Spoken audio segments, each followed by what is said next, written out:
1000 videos की series में आज हमारा 326 नंबर का video. And friends, Fourier transform की जो हमारी सीरीज चल रही थी उसमें देखिएगा आज का हमारा क्वेश्चन क्या बोलता है। क्वेश्चन है find the Fourier transform of e to the power minus t square, जहां पे फोरियर ट्रांसफॉर्म निकाल के इसी का हमें इनवर्स ट्रांसफॉर्म भी कैलकुलेट करना है and then Fourier sine transform and Fourier cosine transform की वैल्यू निकालनी है। यानी कि फोरियर ट्रांसफॉर्म के अंदर बेसिक से बेसिक जितने टाइप से क्वेश्चन बन सकते हैं उन सभी को हम इसी एक ही वीडियो में डिस्कस करने वाले हैं। सो हेलो एवरीवन दोस्तों, मैं हूं गौरव कुमार, स्वागत करता हूं आपसे इस नए वीडियो में। तो चलिए शुरू करते हैं आज का वीडियो। तो देखिएगा यहाँ पे first of all Fourier transform का जो हमने फॉर्मूला यूज में लिया है वो क्या है। एफ ऑफ टी का अगर हम फोरियर ट्रांसफॉर्म निकाल रहे हैं तो इसको रिप्रेजेंट करेंगे f of t is equals to 1/√2 and limits from minus infinity to plus infinity integration f of t e to the power minus का iota omega t d t, जिसको हम after Fourier transformation कैसे represent कर सकते हैं F of omega. सो यहाँ पे F of t की जगह पे हमें रिप्लेस कर देना है जिसका हमें फोरियर ट्रांसफॉर्म निकालना है।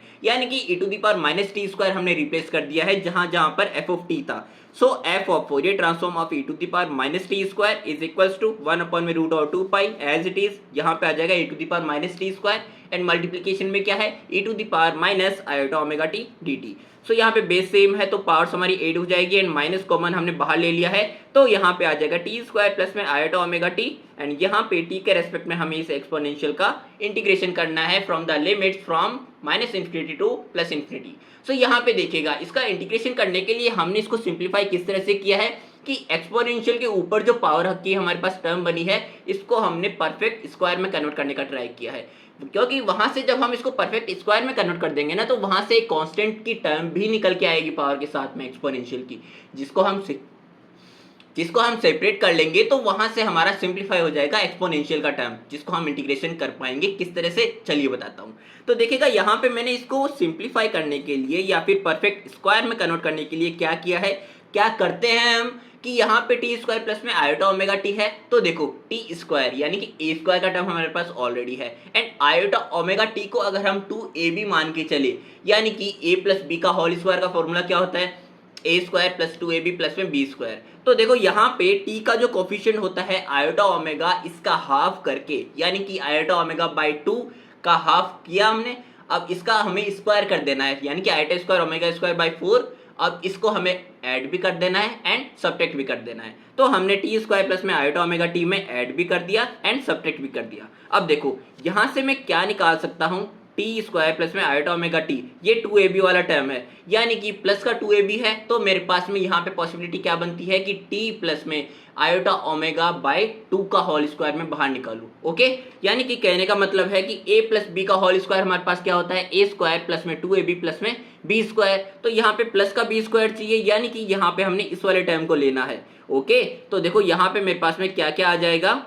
T plus iota omega by 2 का होल स्क्वायर तो हमने ये ले लिया, ठीक है। अब देखो यहाँ पे हमने प्लस वाले को लिया था तो माइनस वाला बचा यानी कि माइनस का iota square omega square by 4 और आयोटा स्क्वायर की वैल्यू हमने यहाँ पे रख दी थी तो यहाँ पे माइनस माइनस क्या हो गया प्लस यानी कि प्लस का ओमेगा स्क्वायर बाई 4, ठीक है। ये वाली चीज यहाँ पे चली आ रही है एंड माइनस का साइन हमारे पास बाहर एज इट इज रहने वाला है। सो देखो यहाँ पे माइनस के साइन के साथ में T plus iota omega by 2 का होल स्क्वायर प्लस में ओमेगा स्क्वायर बाई 4 आ गया। टी के रेस्पेक्ट में हमें क्या करना है, इंटीग्रेशन करना है। सो यहाँ से अब देखो ये वाला टर्म को हम एक तरफ ले लेंगे एंड देन ये माइनस अंदर जाएगा। जब यहाँ पे भी हम इनकी पावर्स को अलग से सेपरेट कर लेंगे तो यहाँ पे मेरे पास में ई टू द पावर माइनस का ओमेगा स्क्वायर बाई 4 रिमेनिंग रहेगा, जिसको हम एज ए कांस्टेंट बाहर ले सकते हैं। कांस्टेंट क्यों, क्योंकि यहाँ पे टी के रेस्पेक्ट में कर रहे हैं तो यहाँ पे टी का कोई भी टर्म इसकी पावर्स में या फिर इसके साथ भी नहीं है। ओके, तो यहाँ पे ये क्या रहा, कांस्टेंट की तरह टर्म करने के लिए, कांस्टेंट की तरह ट्रीट करने के लिए रहा। ओके, तो इसको मैंने बाहर ले लेना है एंड इसका हमें अब इंटीग्रेशन कर देना है with respect to T.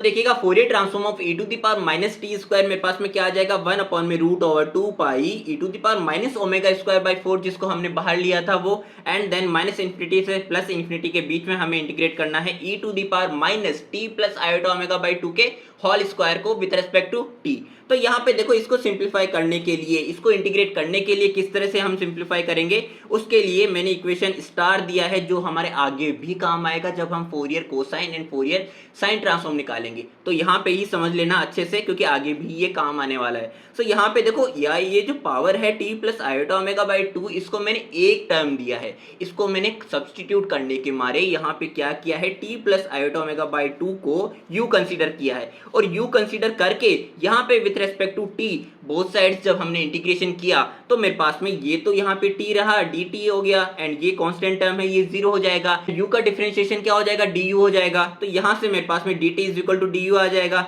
And ये वाला टर्म हमने u कंसीडर किया तो ये आ जाएगा e to the power minus u square and dt की जगह आ जाएगा du, तो e to the power minus u square and dt की जगह आ गया du। ओके, सो ये देखिए ये वाला जो हमारे पास रिजल्ट है ये आपको याद रख लेना है, जिसका हमारे पास में गॉसियन इंटीग्रल कहलाता है, एंड रिजल्ट की वैल्यू आती है माइनस इन्फिनिटी से प्लस इन्फिनिटी के बीच में integration of e to the power minus u square का with respect to u integration, यानी कि du is equals to root over pi. So यहाँ पे ये वाली चीज आपको याद रखनी है फर्स्ट ऑफ ऑल तो, और दूसरी चीज कि ये चीज आई किस तरह से, उसको मैं एक बार लास्ट बार यहाँ पे एक्सप्लेन कर रहा हूँ इसका प्रूफ बता के, क्योंकि यहाँ पे आप एक बार समझ लीजिए उसके बाद में आपको रिजल्ट हमेशा इसको डायरेक्ट इंप्लीमेंट करना है, इसको बार बार आपको प्रूफ करके एग्जाम में नहीं दिखाना है। ओके, तो आपकी अंडरस्टैंडिंग के लिए मैं यहाँ पे इसको प्रूफ करके बता रहा हूँ कि ये हमारे पास रिजल्ट किस तरह से आया है, जिसको हमने गोसाइन इंटीग्रल के नाम से यहाँ पे लिखा है। सो देखिएगा यहाँ पे इसको प्रूव करने के लिए मैंने आई कंसीडर किया है is equals to minus infinity से प्लस इन्फिनिटी के बीच में integration of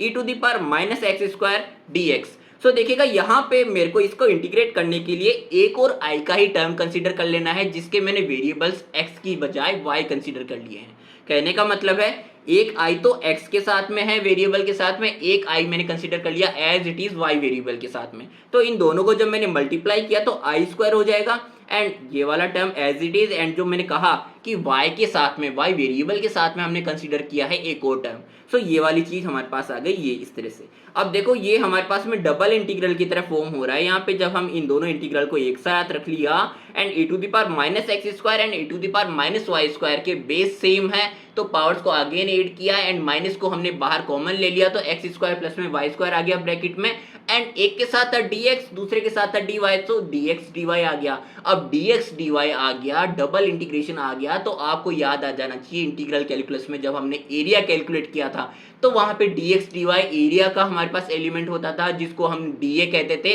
dA is equal to dx dy होता था हमारे पास, जिसको हम कार्टेशियन से पोलर कोऑर्डिनेट में चेंज करते टाइम क्या कंसीडर करते थे, r dr d थीटा। कुछ याद आ रही है ये चीजें, नहीं याद आ रही है तो देखो वापस से मैं रिवाइज करा रहा हूं, यहाँ पे देखिएगा। सो एक्स वाई हमारे पास में कार्टिजन कोऑर्डिनेट्स होते हैं, तो एक्स वाई कोऑर्डिनेट्स को हम जब कार्टिजन कोऑर्डिनेट से पोलर कोऑर्डिनेट यानी कि r कोमा थीटा में कन्वर्ट करते हैं तो उस दौरान हमारे पास में क्या क्या होता है, x को हम मानते हैं r कोस थीटा, y को हम मानते हैं r साइन थीटा। सो यहाँ पे x एंड y को जब हम x square plus y square में रखेंगे तो यहाँ पे आर स्क्वायर कॉमन बाहर आ जाएगा and sine square theta plus cos square theta क्या आ गया, 1 आ गया, यानी कि यहाँ पे माइनस का आर स्क्वायर रिमेनिंग रह गया, तो यहाँ पे मेरे पास में minus x square plus y square की जगह पे क्या आ जाएगा, माइनस का आर स्क्वायर आ जाएगा, एंड dx dy की जगह हमारे पास क्या आ जाएगा, r dr d theta. Okay, so ये हमारे पास में एरिया एलिमेंट है जो dx dy की जगह पे आता है। सो देखिएगा अब देखो लिमिट्स हम किस तरह से चेंज करेंगे। हमारे पास x और y जो वेरिएबल्स थे, जो किसके अवयव है यहाँ पे, किसके एलिमेंट है, x और y एलिमेंट है माइनस इन्फिनिटी से प्लस इन्फिनिटी के बीच में। अब इसी तरह से अगर मैं इसको 2D की बात कर रहा हूं, डबल इंटीग्रेशन में जब हम 2D की बात करते हैं तो ये माइनस इन्फिनिटी से प्लस इन्फिनिटी के बीच में पूरे एरिया को कवर कर रहे हैं। तो इसी तरह से अगर मैं r के वेरिएबल में बात करूं, कार्टिजन से पोलर कोऑर्डिनेट में x को r में कन्वर्ट करते हैं, तो पोलर कोऑर्डिनेट में r की हमारे पास वैल्यूज जो x में माइनस इन्फिनिटी से प्लस इन्फिनिटी जाती है वो r में जाएगी 0 से इन्फिनिटी के बीच में, एंड एज इट इज जब हम बात करेंगे थीटा की तो ये हमारे पास में होगा 0 से 2 पाई के बीच में एंगल, एंड रेडियस हो गई 0 से इन्फिनिटी के बीच में। ओके, सो देखिएगा जब हम यहाँ पे लिमिट्स की बात कर रहे थे जिसमें एंगल और रेडियस की हमने बात की थी, तो एंगल हमारे पास क्या आया था 0 से लेके 2 पाई के बीच में, एंड जो हमारे पास r की रेडियस की वैल्यू आई थी वो लिमिट्स कहाँ से कहाँ तक आई थी, 0 से इन्फिनिटी के बीच में। ओके, एंड ये हमारे पास में e to the power minus r square आ गया, dx dy की value r dr d theta हो गई। सो देखो यहाँ पे r dr एक ले लिया है हमने, r क्या था, रेडियस। सो रेडियस के लिए हमने r dr को e to the power minus r square को इसकी जो लिमिट्स थी 0 से इन्फिनिटी के बीच में उसके लिए एक ब्रैकेट में किया है। पहले हमें इसको इंटीग्रेशन सॉल्व कर देना है, एंड देन जब इसका रिजल्टेंट आएगा तो उसको हमें with respect to theta angle वाला जो हमारे पास था कोऑर्डिनेट उसको हमें इंटीग्रेशन करना है limits from the limits from 0 to 2 pi. Okay, तो देखिएगा यहाँ पे मैंने इनको स्टेप बाय स्टेप सॉल्व किया है किस तरह से। यहाँ पे ये वाला मैंने पहले इसको देखो यहाँ पे मैंने पहले इसको सॉल्व किया है, तो e to the power minus r square and r है dr ओके, तो यहाँ पे मैंने क्या किया है, आर स्क्वायर को यू मान लिया है। सो आर स्क्वायर को जब हम यू कंसिडर करेंगे तो बोथ साइड जब हम डिफरेंशिएट करेंगे तो आर स्क्वायर आ जाएगा 2r dr is equals to d u. तो यहाँ पे r dr हमारा एलिमिनेट हो जाएगा डी यू बाई 2 में। ओके, तो यहाँ से मेरे पास में क्या क्या वैल्यूज आएगी, e to the power minus u and r d r की जगह आ जाएगा d u by 2। So e to the power minus u and r d r की जगह आ जाएगा डी यू बाई 2। एंड इसी तरह से जब हम लिमिट्स की बात करेंगे तो लिमिट्स हम किस तरह से चेंज करते हैं वो भी देख लो, कि जब हमारे पास में r की वैल्यू 0 थी, r की वैल्यू 0 थी तो हमारे पास में u की वैल्यू भी 0 आएगी, क्योंकि यहाँ पे जब हम r इज इक्वल टू 0 रखेंगे तो u इज इक्वल टू क्या आएगा, 0 आएगा। इसी तरह से जब r की वैल्यू हमारे पास इन्फिनिटी थी तो यहाँ पे जब r की वैल्यू इन्फिनिटी रखेंगे तो u की वैल्यू भी क्या आएगी, इन्फिनिटी आएगी। तो इसी तरह से हमारे पास लिमिट्स जो है वो चेंज नहीं होगी। ओके, तो यहाँ पे लिमिट्स हमारे पास एज इट इज रहने वाली है। E to the power minus u का इंटीग्रेशन क्या हो जाएगा, e to the power minus u and u का जो कोफिशिएंट है वो आ जाता है डिनोमिनेटर में, यानी कि माइनस का 1 आ जाएगा डिनोमिनेटर में। सो यहाँ से माइनस का e to the power minus u आया, जिसका हमें अब लिमिट्स ओपन करनी है कहाँ से कहाँ तक, इन्फिनिटी से 0 तक। यानी कि पहले हमें अपर लिमिट की वैल्यू रखनी है and then minus lower limit की वैल्यू रखनी है। सो अपर लिमिट यानी कि e to the power minus u है तो यहाँ पे e to the power minus infinity क्या हो जाएगा, 0 आ जाएगा। And then e to the power 0 क्या हो जाएगा, 1 हो जाएगा। सो ई टू दी पावर 0 1 हो गया, जो माइनस का 1 है। ओके, तो यहाँ पे माइनस हमने ऑलरेडी बाहर निकाल लिया था, तो माइनस का 1/2 मल्टीप्लीकेशन बाय माइनस का 1 यानी कि प्लस का 1/2, ये किसकी वैल्यू आ चुकी है हमारे पास में, इस अंदर वाले इंटीग्रल की। ओके, सो प्लस का 1/2 को जब हम अगेन इंटीग्रेट करेंगे किसके रेस्पेक्ट में, थीटा के रेस्पेक्ट में। सो देखो यहाँ पे ये वाली वैल्यू आई 1/2। सो देखो यहाँ पे 1/2 एज ए कांस्टेंट बाहर आ जाएगा, यहाँ पे हमारे पास इंटीग्रेशन की वैल्यू क्या आ जाएगी, थीटा आ जाएगी। एंड देन इसका हमें इंटीग्रेशन को ओपन करना है, लिमिट्स फ्रॉम 2π टू 0। सो यहाँ पे 2π माइनस 0 हो जाएगा। एंड देन यहाँ पे 2π माइनस 0 तो 2 से 2 कैंसिल आउट एंड देन यहाँ पे रिमेनिंग रह गया पाई। सो यहाँ पे मेरे पास में आई स्क्वायर जो था उसकी वैल्यू आई है पाई के इक्वल। आई की वैल्यू क्या आ जाएगी, रूट पाई। तो यहां से मेरे पास में आई की वैल्यू जब रूट पाई आ गई है, जो कि e to the power minus x square d x from the limits from minus infinity से प्लस इन्फिनिटी की वैल्यू आई है, उसकी वैल्यू हमारे पास फाइनली क्या आ चुकी है, इसके इंटीग्रल की वैल्यू भी हमारे पास इसके इक्वल आई है, जिसको हमने क्या नाम दिया था, गॉसियन इंटीग्रल नाम दिया था। सो ये हुआ प्रूफ की बात। अब हमने डायरेक्ट इसकी वैल्यू को ऑलवेज इसी तरह से पुट करना है बजाय प्रूफ सॉल्व करने के एग्जामिनेशन में। ओके, तो देखो यहाँ पे रूट पाई की वैल्यू हमने रख देनी है। ओके, सो रूट पाई की वैल्यू जब हमने रखी तो मेरे पास में देखो लास्ट पेज पे हमने कहाँ से सॉल्व किया था वो मैं एक बार आपको याद दिला दूं कि हमने इस वाले की वैल्यू को हमने प्रूफ किया है। ओके, सो इस वाले की वैल्यू को प्रूफ किया था, इसके बाहर क्या क्या था वो ऑलरेडी हमने यहाँ पे लिख दिया है, e to the power minus का omega square by 4 and root over 2π। And अंदर वाले यानी कि गॉसियन इंटीग्रल की वैल्यू की हमारे पास क्या आई है, रूट पाई। सो यहाँ पे रूट पाई से रूट पाई कैंसिल आउट हुआ and e to the power minus का omega square divided by root में 2 आया है, किसकी वैल्यू,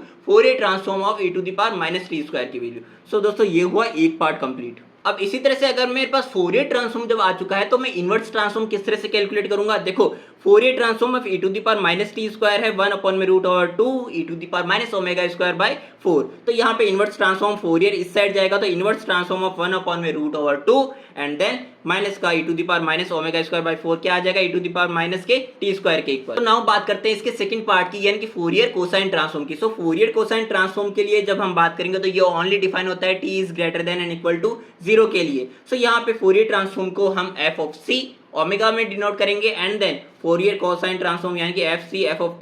टी का Fourier cosine transform is equals to root over 2 upon में pi and limits from 0 to infinity. जब define किसके लिए है, 0 से इन्फिनिटी के लिए है, तो लिमिट्स भी क्या होगी, 0 से इन्फिनिटी होगी and then f of t cos omega t d t. So यहाँ पे मेरे पास में जब cos ओमेगा टी है तो यहाँ पे जब हम फोरियर कोसाइन से फोरियर साइन ट्रांसफॉर्म की बात करेंगे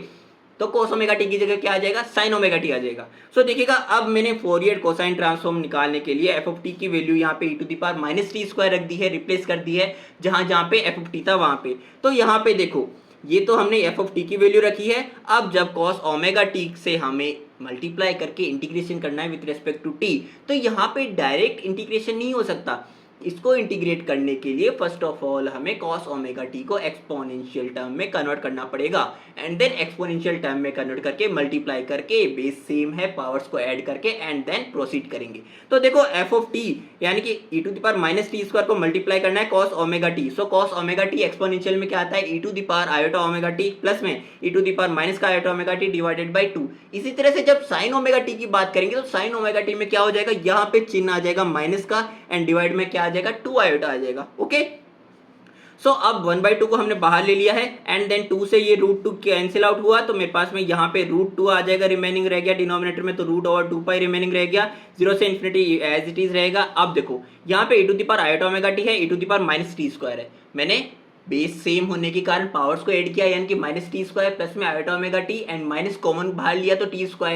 क्या आ जाएगा, माइनस का iωt as it is -t² -iωt आया, तो यहाँ पे मैंने माइनस को बाहर लिया तो t² प्लस में iωt आ जाएगा। तो देखो इनमें दोनों में अगेन यहाँ पे मेरे पास में वही चीज है कि हमें इसका इंटीग्रेशन करने के लिए इसको first of all perfect square में कन्वर्ट करना पड़ेगा, और परफेक्ट स्क्वायर में कन्वर्ट करेंगे तो मैंने जब वहां पे आपको समझाया था तो वहां पे 2ab वाले टर्म पे डिपेंड कर रहा था कि यहाँ पे a प्लस बी का होल स्क्वायर बनेगा या a माइनस बी का होल स्क्वायर बनेगा। तो यहाँ पे t² माइनस iωt है, t² प्लस iωt है। तो देखो यहाँ पे ऑलरेडी यहाँ पे मैंने एक्सप्लेन किया है, इनको आप वापस से देख लीजिएगा उसी तरह से किस तरह से हमने वहां पे समझाया था। अगर आपको डाउट है तो यहाँ से देख लेगा। बाकी यहाँ पे देखो t² माइनस iωt है, तो यहाँ पे t minus iω divided by 2 का होल स्क्वायर बनेगा एक टर्म। दूसरा टर्म जब हम बात करेंगे t² प्लस में iωt यानी कि प्लस का 2ab होगा यहाँ पे, तो t प्लस में iω डिवाइडेड बाई 2 का होल स्क्वायर का टर्म बनेगा यहाँ पे।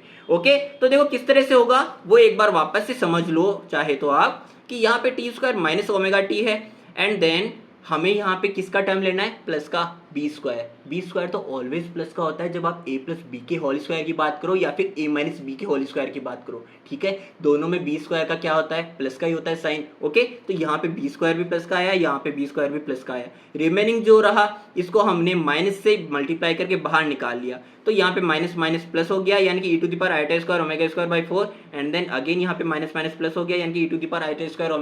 4 एंड i² क्या होता है, -1। सो i² की वैल्यू हमने -1 रखी एंड देन इसको हमने कॉमन बाहर निकाल लिया, तो मेरे पास अंदर क्या क्या बचा है, ये वाला टर्म बचा है t माइनस iω/2 का whole square and t plus iω/2 का बाई होल स्क्वायर। ओके, तो यहाँ पे अब हमें इसको इंटीग्रेट करना है with respect to t from the limits from 0 to infinity. तो देखो अगेन इक्वेशन स्टार जिसका मैंने यहाँ पे मेंशन किया है, जिसके लिए मैंने उस टाइम में मेंशन करके आपको कहा था कि ये आगे भी काम आने वाला है, जहाँ पे हमने क्या कहा था, t माइनस iω/2 हो या t प्लस iω/2 है, दोनों को हमने कंसीडर क्या किया था, u कंसीडर किया था, और यहाँ पे इनका होल स्क्वायर है तो यहाँ पे e⁻−u² हो जाएगा एंड e⁻−u² dt हो जाएगा du, तो e⁻−u² du हमारे पास में जिसकी वैल्यू,